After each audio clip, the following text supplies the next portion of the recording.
بسم اللہ الرحمن الرحیم۔ سامعین کرام السلام علیکم۔ آپ سن رہے ہیں کتاب کی آواز۔ آپ کو یاد تو ہوگا کہ ہم بچپن میں بزرگوں سے کہانیاں سنا کرتے تھے۔ آج کی مصروف زندگی میں کتاب پڑھنے کے لیے وقت نکالنا شاید تھوڑا مشکل لگے، لیکن روزمرہ کے کام انجام دیتے ہوئے کتاب سننا نہایت آسان ہے۔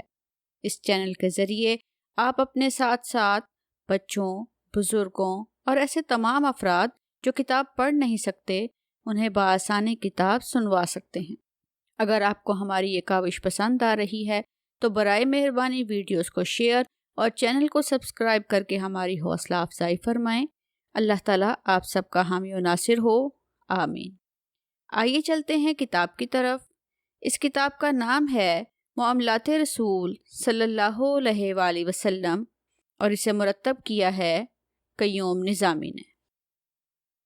باب نمبر 10، اپنے وطن سے ہجرت۔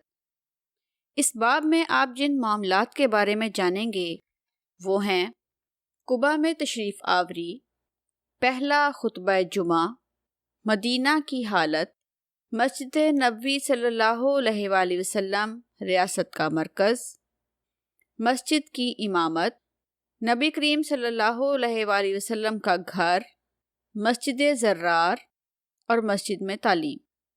حضور اکرم صلی اللہ علیہ وآلہ وسلم حضرت ابوبکر صدیق رضی اللہ تعالیٰ عنہ کے ہمراہ رات کی تاریکی میں اپنے وطن سے ہجرت کر گئے اور یمن کا رخ کرتے ہوئے چند میل کے فاصلے پر سور نامی پہاڑ کے غار میں چھپ گئے۔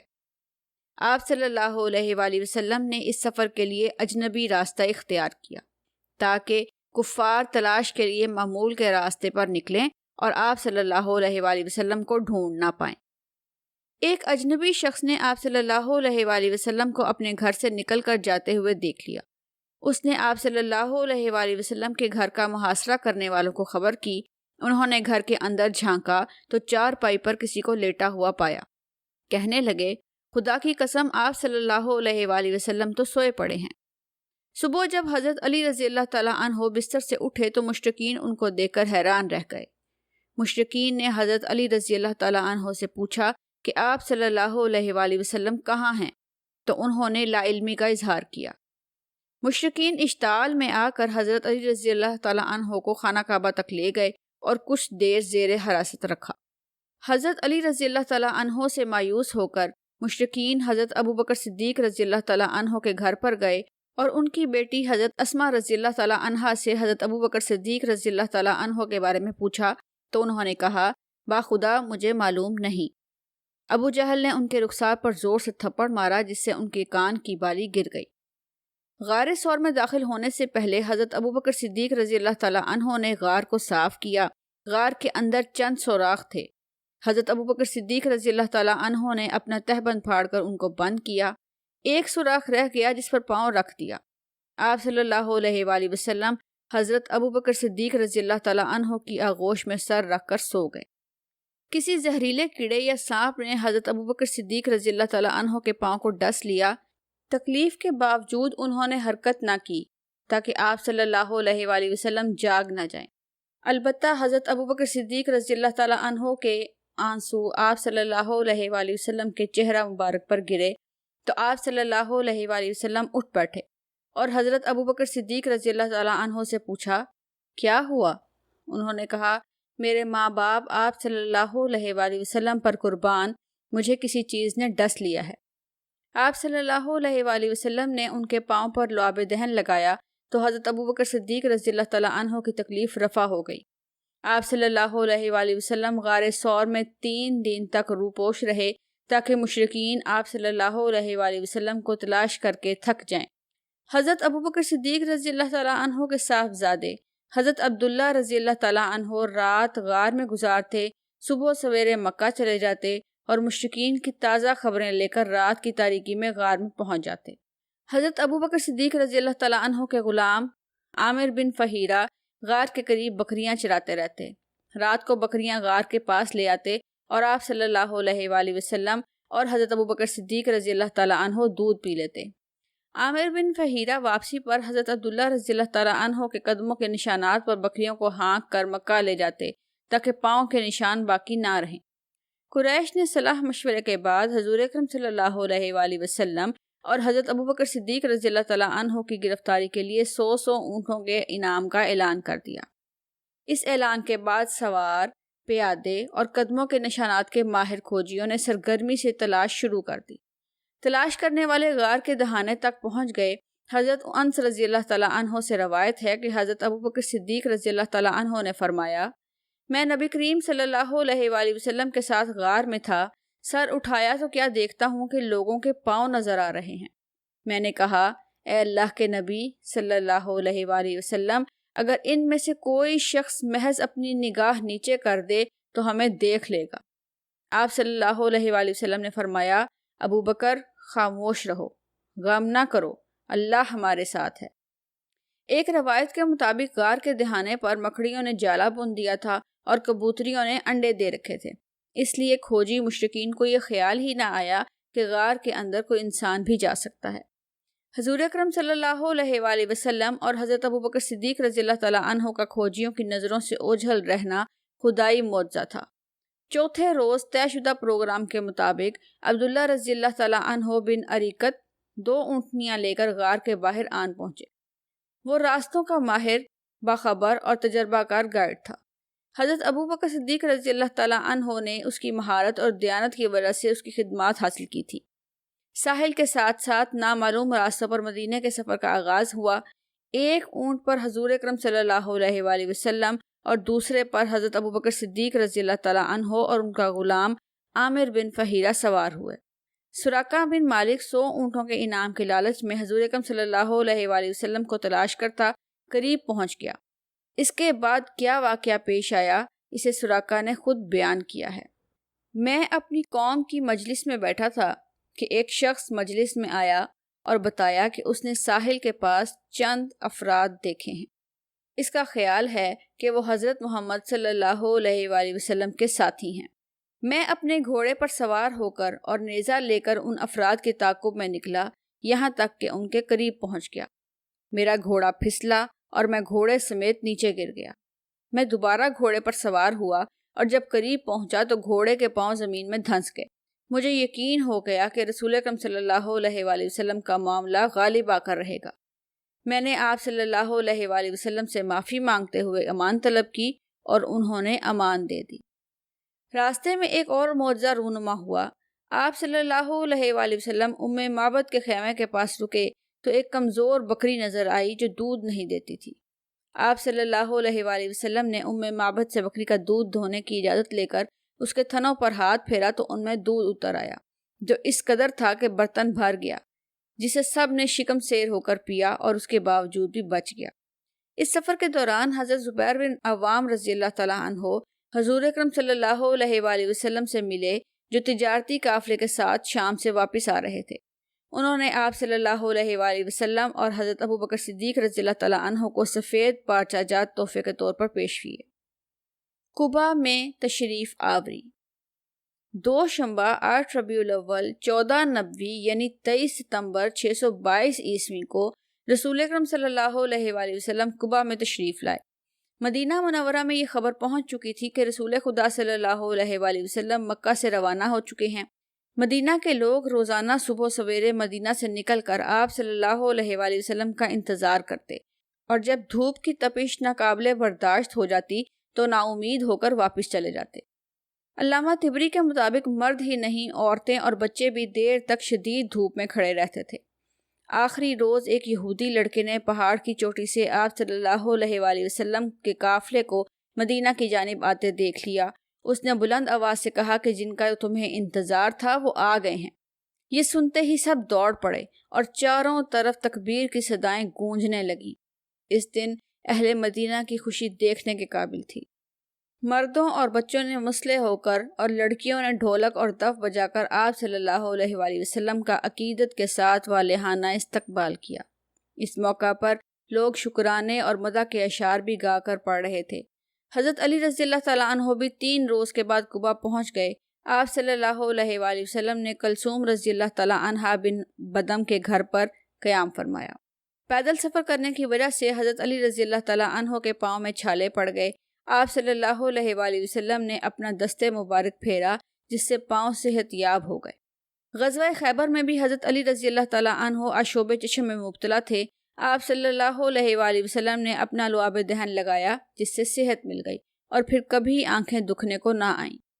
آپ صلی اللہ علیہ وآلہ وسلم نے قباء میں مسجد تعمیر کی اور اس کی تعمیر میں خود بھی مزدور کی طرح کام کیا۔ آپ صلی اللہ علیہ وآلہ وسلم بھاری پتھر اٹھاتے تو جسم مبارک خم ہو جاتا۔ آپ صلی اللہ علیہ وآلہ وسلم کے جانثار التجا کرتے کہ یہ کام نہ کریں۔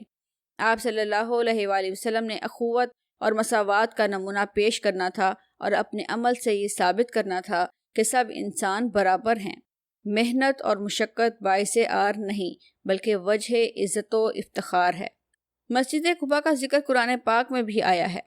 وہ مسجد جس کی بنیاد پہلے ہی دن تقویٰ پر رکھی گئی ہے، وہ اس بات کی زیادہ مستحق ہے کہ تم اس میں قیام یعنی نماز ادا کرو۔ اس میں ایسے لوگ ہیں جو پاک ہو جانے کو پسند کرتے ہیں اور اللہ پاکیزہ زندگی بسر کرنے والوں کو پسند کرتا ہے۔ پہلا خطبہ جمعہ۔ مسجد قباء کی تعمیر کے بعد آپ صلی اللہ علیہ وآلہ وسلم مدینہ روانہ ہوئے۔ آپ صلی اللہ علیہ وآلہ وسلم کی سواری ابھی بنو سالم بن عوف کے محلے میں پہنچی تھی کہ جمعے کی نماز کا وقت ہو گیا۔ 100 مسلمان اس جمعہ کی نماز میں شریک ہوئے۔ آپ صلی اللہ علیہ وآلہ وسلم نے جمعہ کا خطبہ ارشاد فرمایا۔ مدینے میں آپ صلی اللہ علیہ وآلہ وسلم کا یہ پہلا خطبہ تھا۔ سب تعریف اللہ کے لیے ہے، میں اس کی تعریف کرتا ہوں اور اس سے مدد مانگتا ہوں اور اس سے بخشش کا طلبگار ہوں اور اس سے ہدایت کا خواہاں ہوں اور اس پر ایمان لاتا ہوں اور اس کا انکار نہیں کرتا اور دشمن ہوں اس کا جو اس کا انکار کرے، اور میں گواہی دیتا ہوں کہ کوئی خدا نہیں سوائے اللہ کے، کوئی اس کا شریک نہیں، اور یہ کہ محمد صلی اللہ علیہ وآلہ وسلم اس کا بندہ اور اس کا رسول ہے جسے اس نے بھیجا ہے ہدایت، نور اور واضح و نصیحت کے ساتھ، ایسے وقت میں جب رسولوں کا سلسلہ موقوف تھا اور علم کی کمی تھی اور لوگوں میں گمراہی پھیلی ہوئی تھی اور زمانہ دور ہو گیا تھا اور قیامت قریب تھی۔ جو اللہ اور اس کے رسول کی اطاعت کرے وہ راہ راست پر ہے، اور جو ان دونوں کی نافرمانی کرے وہ گمراہ ہوا اور وہ گناہگار اور بھٹکا ہوا ہے۔ میں تمہیں نصیحت کرتا ہوں اللہ کے غضب سے بچنے کی۔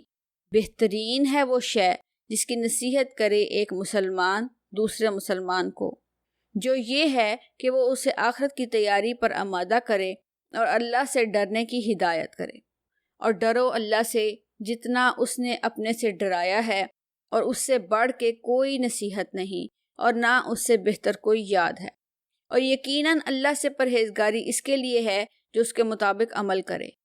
اس منزل مقصود پر جو کہ آخرت ہے، اور جو ان روابط کو جو ظاہر و باطن میں اس کے اور اللہ کے درمیان ہیں درست رکھے اور سوائے رضائے الہی کے کوئی اور مقصد نہ ہو، تو وہ اس کے لیے دنیا میں نیک نامی اور آخرت کے لیے ذخیرہ ہوگا۔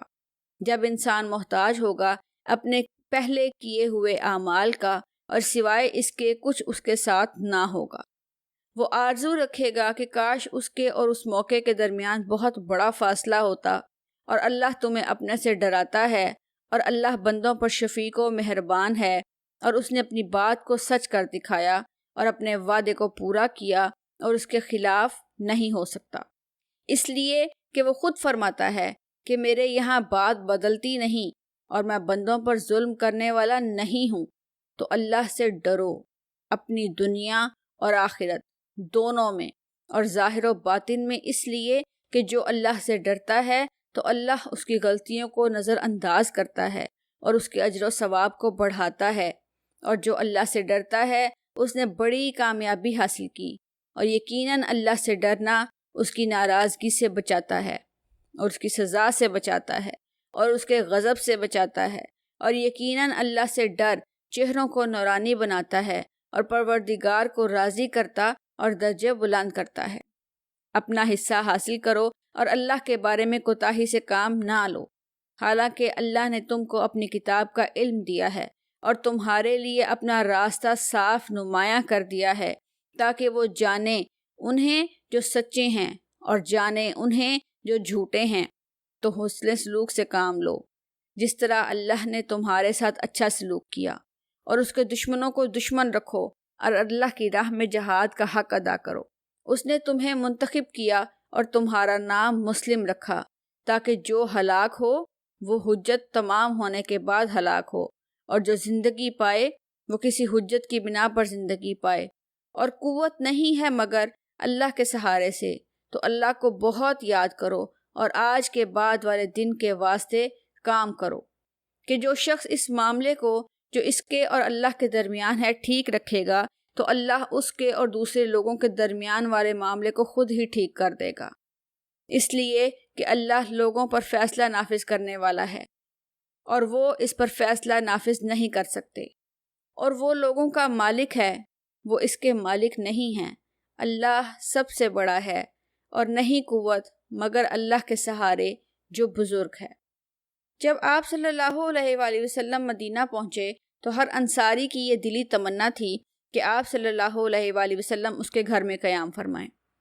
آپ صلی اللہ علیہ وآلہ وسلم نے فرمایا کہ اونٹنی اللہ کی طرف سے مامور ہے، وہ جہاں پر بیٹھے گی آپ صلی اللہ علیہ وآلہ وسلم کا قیام وہیں پر ہوگا۔ اونٹنی بنو نجار کے محلے میں ایک کھلی جگہ پر رک گئی۔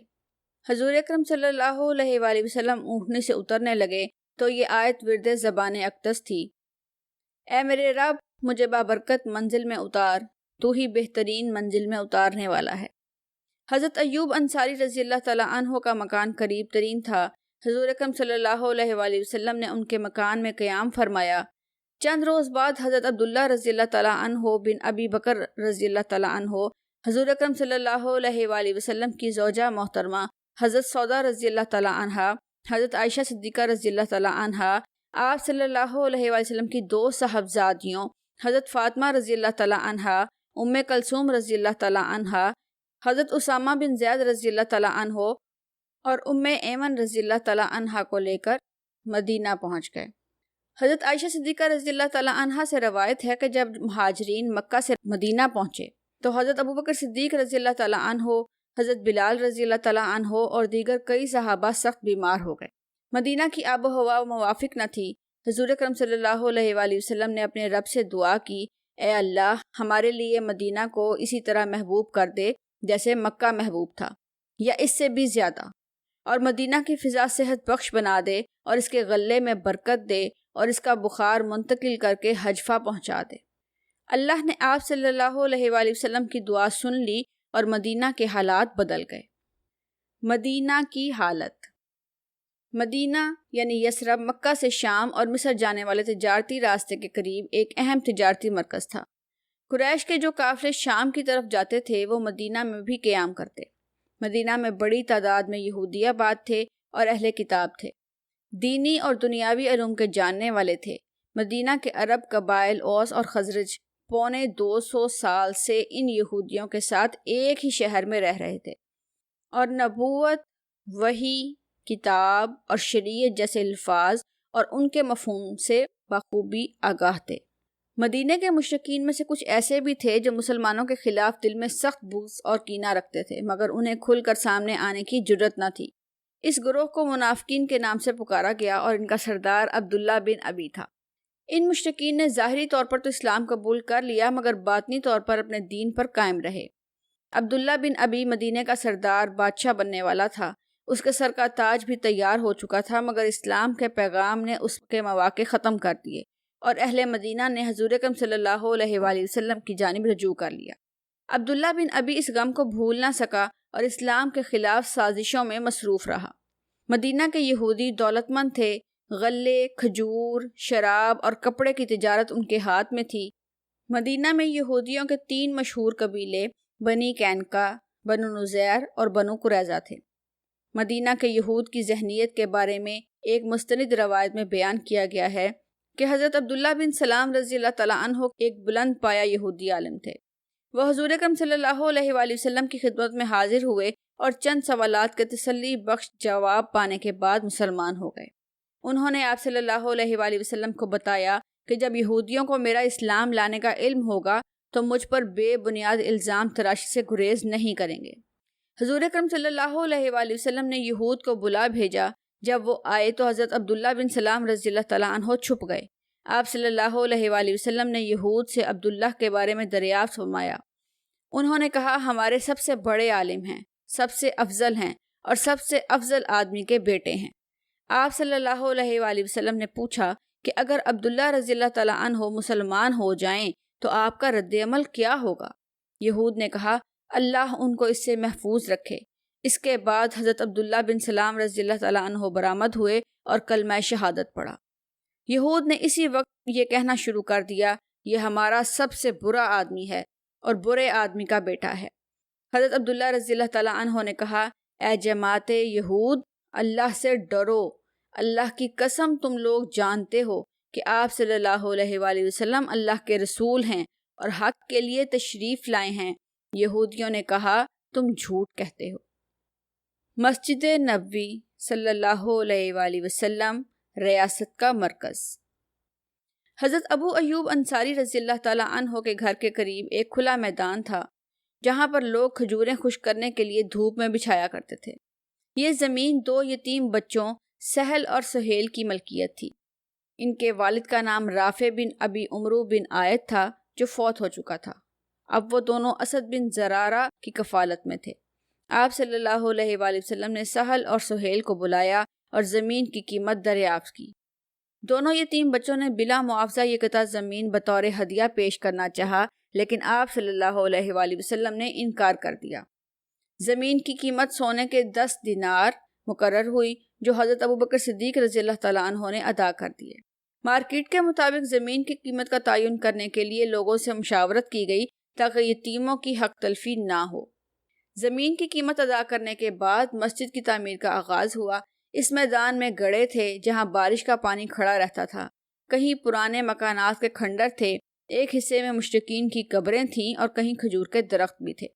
گڑھوں کو بھر دیا گیا، کھنڈر ہموار کر دیے گئے، درخت کاٹ دیے گئے، مشرکین کی قبروں کو گرا کر ان کی ہڈیوں کو ایک گڑھے میں پھینک کر ان پر مٹی ڈال دی گئی۔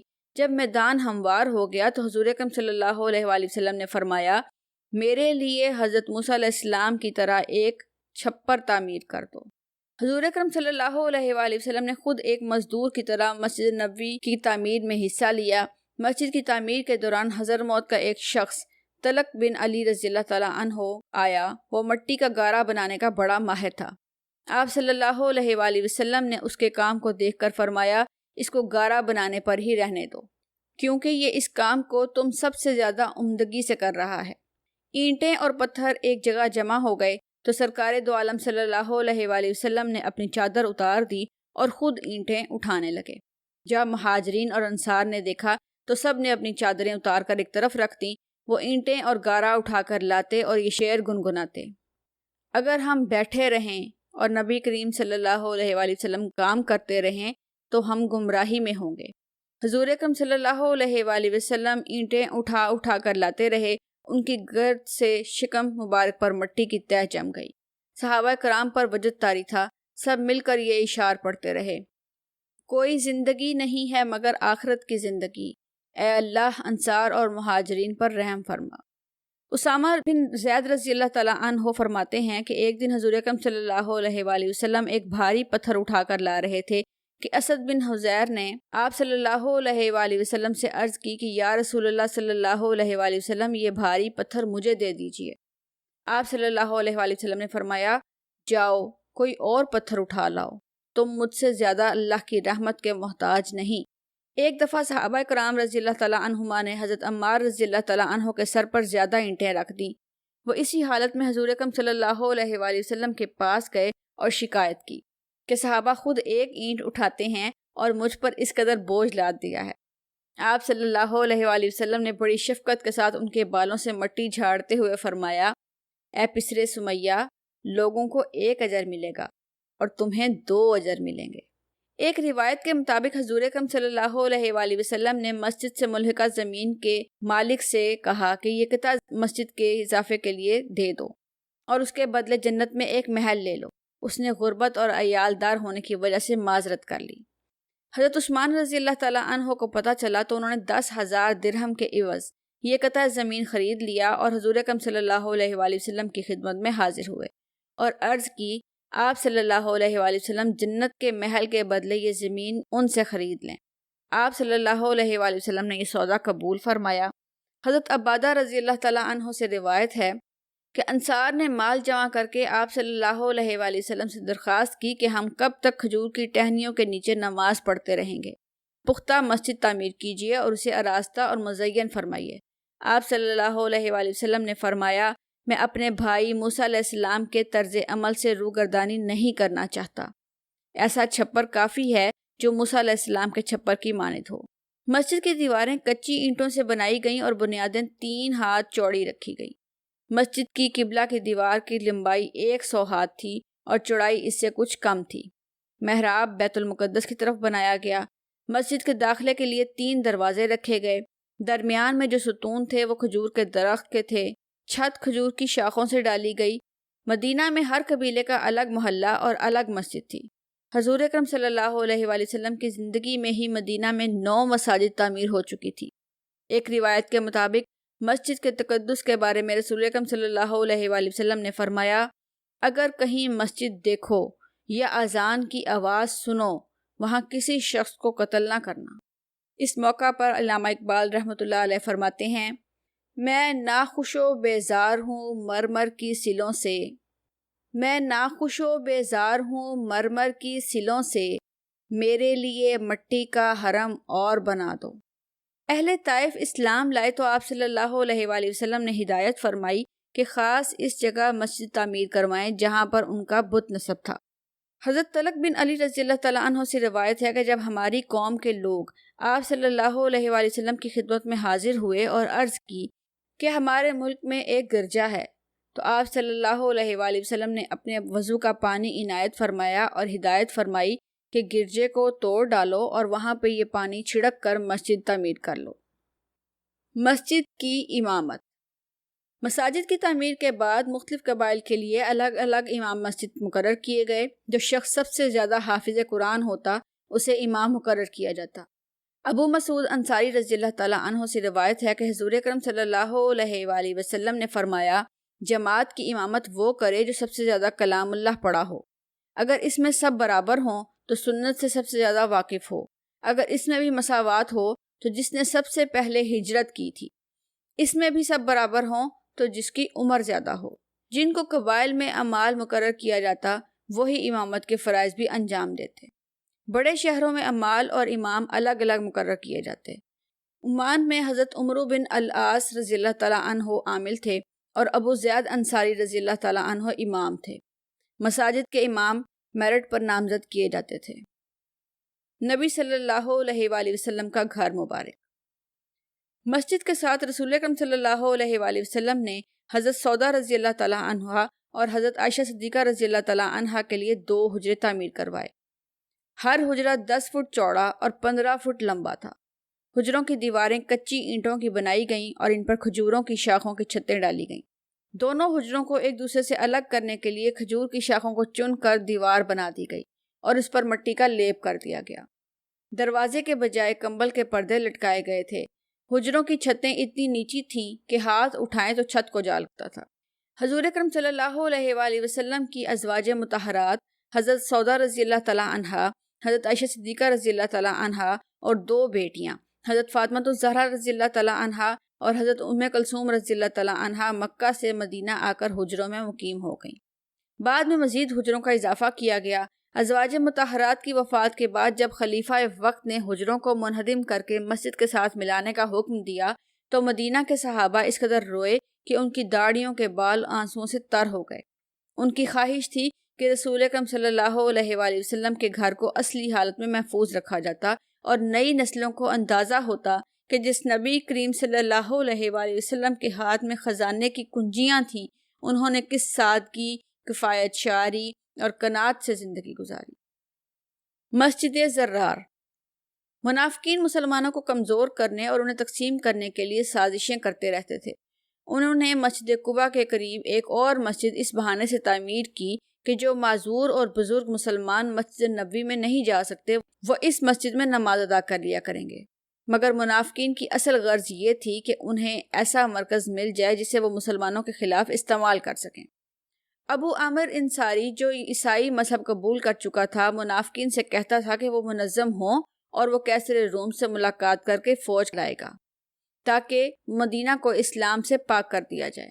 حضور اکرم صلی اللہ علیہ وآلہ وسلم جب تبوک تشریف لے جانے لگے تو منافقین ان کی خدمت میں حاضر ہوئے اور کہنے لگے کہ ہم نے بیماروں اور معذوروں کے لیے ایک مسجد تیار کی ہے، آپ صلی اللہ علیہ وآلہ وسلم چل کر ایک دفعہ نماز پڑھا دیں تو مسجد مقبول ہو جائے۔ آپ صلی اللہ علیہ وآلہ وسلم نے فرمایا، اس وقت میں مہم پر جا رہا ہوں۔ جب آپ صلی اللہ علیہ وآلہ وسلم تبوک سے واپس تشریف لائے تو مالک رضی اللہ تعالیٰ عنہ اور مان بن عدی رضی اللہ تعالیٰ عنہ کو حکم دیا کہ اس مسجد کو آگ لگا دیں، کیونکہ منافقین کی اس مسجد کے بارے میں یہ آیت نازل ہو چکی تھی۔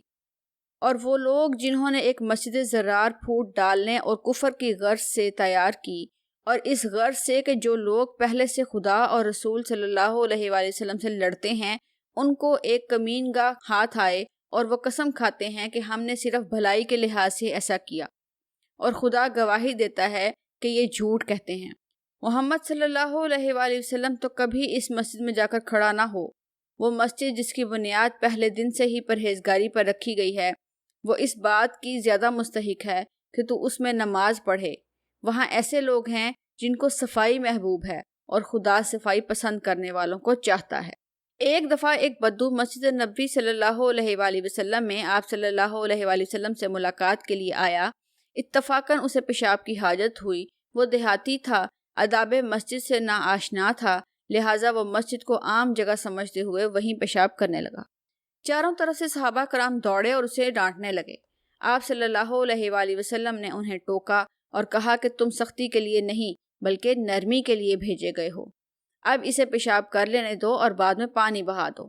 آپ صلی اللہ علیہ وآلہ وسلم نے اس بدو کو نرم الفاظ میں سمجھایا کہ مسجد اللہ کا گھر ہے جس میں بندگی اور عبادت کی جاتی ہے، یہ پیشاب اور پخانہ کی جگہ نہیں ہے۔ آپ صلی اللہ علیہ وآلہ وسلم کے نرم الفاظ بدو کے دل میں اتر گئے۔ حضور اکرم صلی اللہ علیہ وآلہ وسلم مسجد کو سماجی، سیاسی، سفارتی اور عدالتی امور کے لیے بھی استعمال کرتے تھے۔ ایک دن مسجد میں دو صحابی قرض کے سلسلے میں آپس میں بحث کرنے لگے۔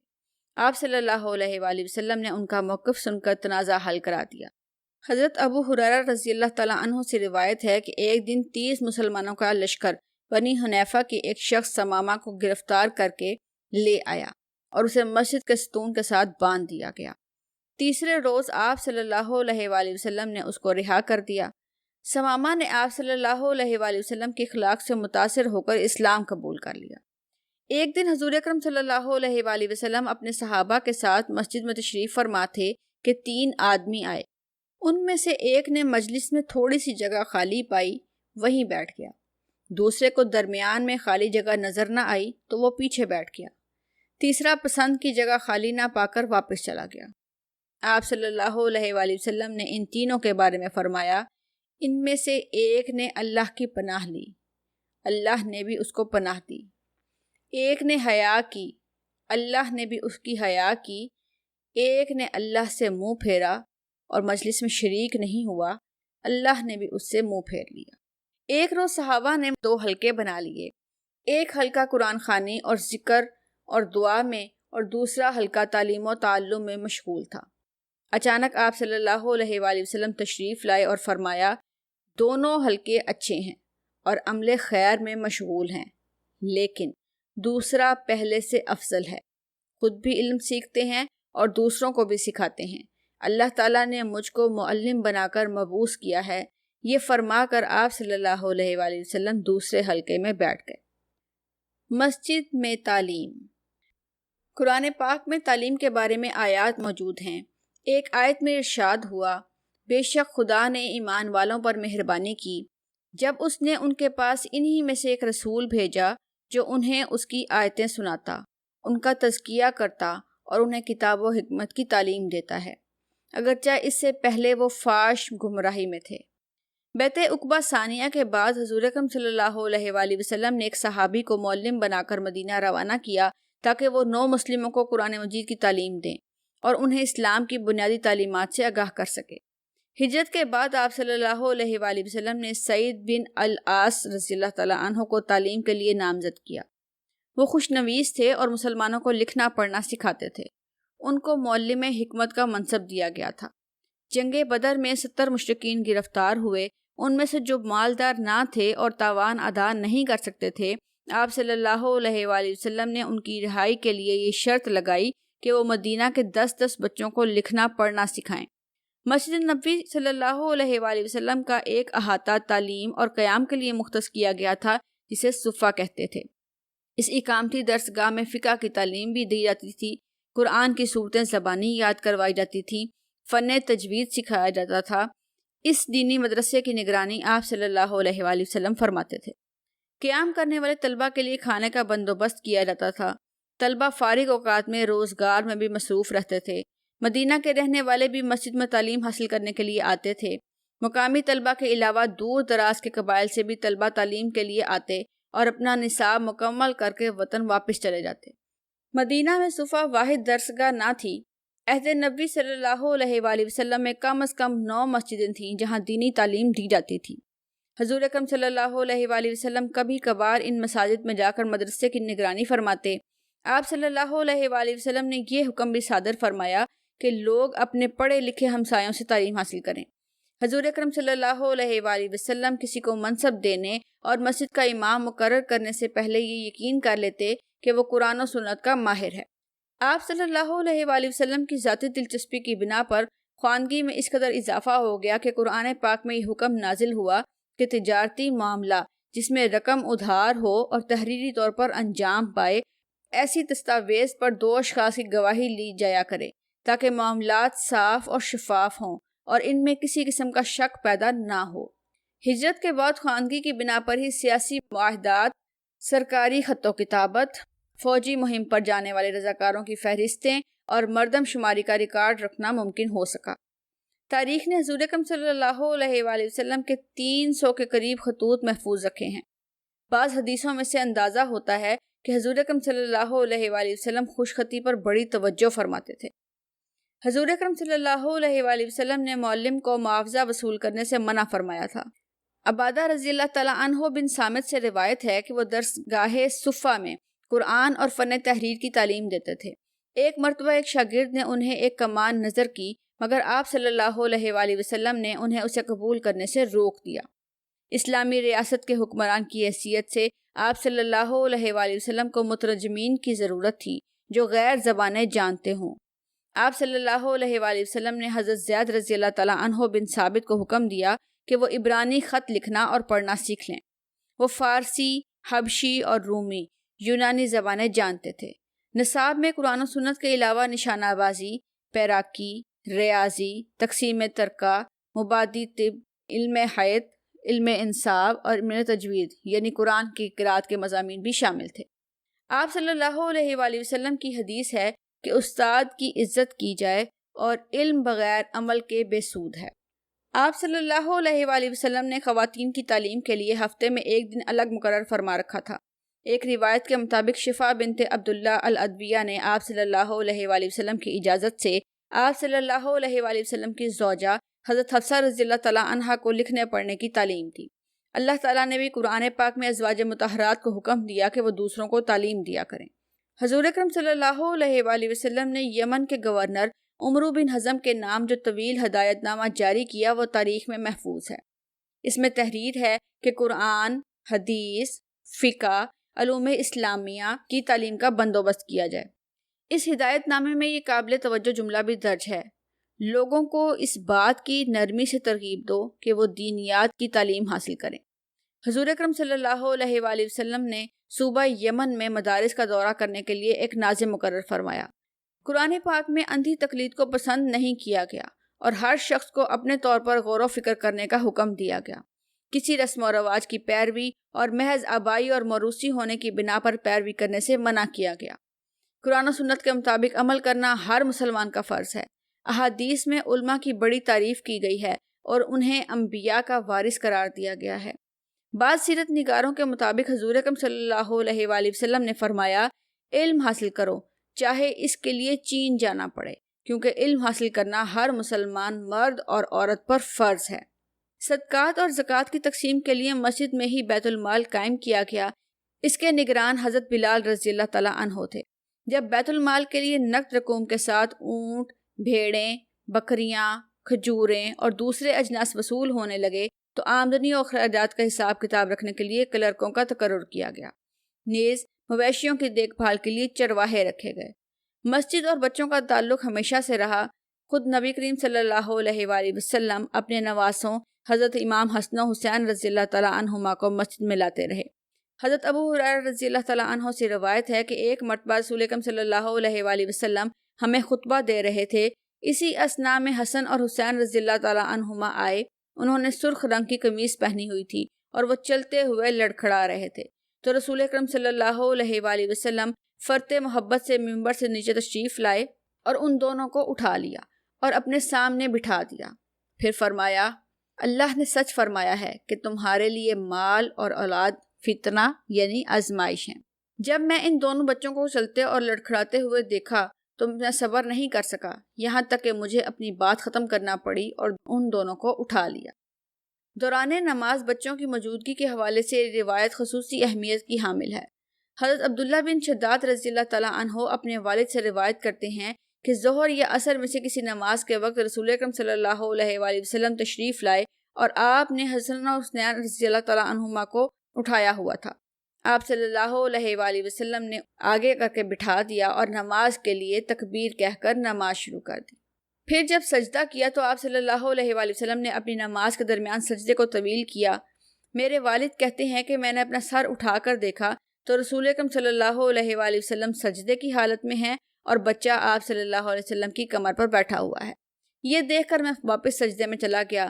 پھر جب رسول اکرم صلی اللہ علیہ وآلہ وسلم نے نماز پوری کی تو لوگوں نے کہا، یا رسول اللہ صلی اللہ علیہ وآلہ وسلم، آپ صلی اللہ علیہ وآلہ وسلم نے اپنی نماز کے درمیان سجدہ اتنا طویل کیا یہاں تک کہ ہمیں گمان ہوا کہ کوئی معاملہ درپیش ہے، یا پھر آپ صلی اللہ علیہ وآلہ وسلم کی طرف وحی نازل کی جا رہی ہے۔ آپ صلی اللہ علیہ وآلہ وسلم نے فرمایا، ان میں سے کوئی بات نہ تھی، لیکن میرا بیٹا میرے کندھے پر سوار تھا اور مجھے یہ بات ناپسند لگی کہ میں اس کے لیے اجلت کروں یہاں تک کہ وہ اپنے کھیلنے کی ضرورت پوری کر لے۔ حضرت عبداللہ بن زبیر رضی اللہ تعالیٰ عنہ سے روایت ہے کہ میں نے حسن بن علی رضی اللہ تعالیٰ عنہ کو دیکھا کہ وہ نبی پاک صلی اللہ علیہ وآلہ وسلم کے پاس آتے جبکہ آپ صلی اللہ علیہ وآلہ وسلم سجدے میں ہوتے، تو آپ صلی اللہ علیہ وآلہ وسلم کی پیٹھ پر سوار ہو جاتے۔ آپ صلی اللہ علیہ وآلہ وسلم انہیں اتارتے نہیں تھے جب تک کہ وہ خود نہیں اتر جاتے، اور وہ آتے اور آپ صلی اللہ علیہ وآلہ وسلم رکوع کر رہے ہوتے تو اپنے دونوں پیروں کو پھیلا دیتے اور وہ دوسری طرف نکل جاتے۔ کوئی ایسی روایت نہیں ملتی جس سے یہ ثابت ہو کہ نبی کریم صلی اللہ علیہ وآلہ وسلم سیدنا حسن و حسین رضی اللہ تعالیٰ عنہما کے اوقات نماز میں مسجد پر آنے پر ناراض ہوئے ہوں اور اپنے لخت جگر سیدہ فاطمہ الزہرا رضی اللہ تعالیٰ عنہا سے کبھی یہ کہا ہو کہ بچے مسجد میں نماز کے دوران کیوں جاتے ہیں یا روکنے کی ہدایت کی ہو۔ یہ بات یاد رکھنی چاہیے کہ سیدنا حسن و حسین رضی اللہ تعالیٰ عنہما نے حضور اکرم صلی اللہ علیہ وآلہ وسلم کی حیات مبارکہ کا جو زمانہ پایا اس میں ان کی عمریں محض چند سال تھیں۔ مسجد نبوی اسلامی ریاست کا مرکزی سیکریٹریٹ تھی جہاں پر تعلیم و تربیت کے علاوہ ریاست کے مذہبی، سماجی، معاشی، سیاسی اور سفارتی امور بھی طے پاتے تھے۔ اگر کسی قبیلے کا کوئی سفارتی وفد آتا تو اس کے ساتھ مذاکرات مسجد میں ہی ہوتے۔ مسلمانوں، یہودیوں اور مشرکوں کے درمیان مسائل اور معاملات مسجد میں ہی حضور اکرم صلی اللہ علیہ وآلہ وسلم کی نگرانی اور رہنمائی میں طے کیے جاتے۔ اگر کوئی فوجی مہم بھیجنے کی ضرورت پیش آتی تو اس کی ترتیب اور تنظیم کا کام بھی مسجد میں ہی ہوتا تھا۔ بیرون مدینہ تبلیغی اور سفارتی وفود بھی مسجد سے ہی روانہ کیے جاتے۔ رسول اکرم صلی اللہ علیہ وآلہ وسلم نے بیرونی حاکموں کے نام سفارتی مراسلے بھی مسجد سیکریٹریٹ سے روانہ کیے۔ مسجد عبادت گاہ اور علمی مرکز کے علاوہ قیام و طعام اور اسلامی اخلاق کی تربیت گاہ کے طور پر بھی استعمال میں آتی تھی۔ دوسرے معنوں میں مسجد روحانی، مادی، دینی اور دنیاوی رہنمائی کا سرچشمہ تھی، جہاں مسلمان نظم و ضبط، اتحاد اور مساوات کے اصول سیکھتے تھے۔ یہ مسجد کسی حاکم فرد یا خاندان کی دولت اور جاہ و جلال کی علامت نہیں تھی، بلکہ خالق کائنات کی عظمت اور جلال کی علامت تھی۔ اللہ تعالیٰ نے مسجد کے بارے میں ارشاد فرمایا، اور یہ کہ مسجدیں صرف اللہ کے لیے ہیں، بس اللہ تعالیٰ کے ساتھ کسی اور کو نہ پکارو۔ جب تم کسی شخص کو مسجد میں جانے کا عادی دیکھو تو اس کے ایمان کی گواہی دو، کیونکہ اللہ تعالیٰ نے فرمایا ہے کہ مسجدوں کو وہی آباد کرتا ہے جو اللہ اور قیامت پر ایمان لاتا ہے۔ معزز سامعین، باب نمبر 10 یہاں مکمل ہوا چاہتا ہے۔ بہت جلد آپ کے لیے باب نمبر 11 لے کر حاضر ہوں گے۔ کتاب کی آواز سننے کا شکریہ۔ اللہ نگہبان۔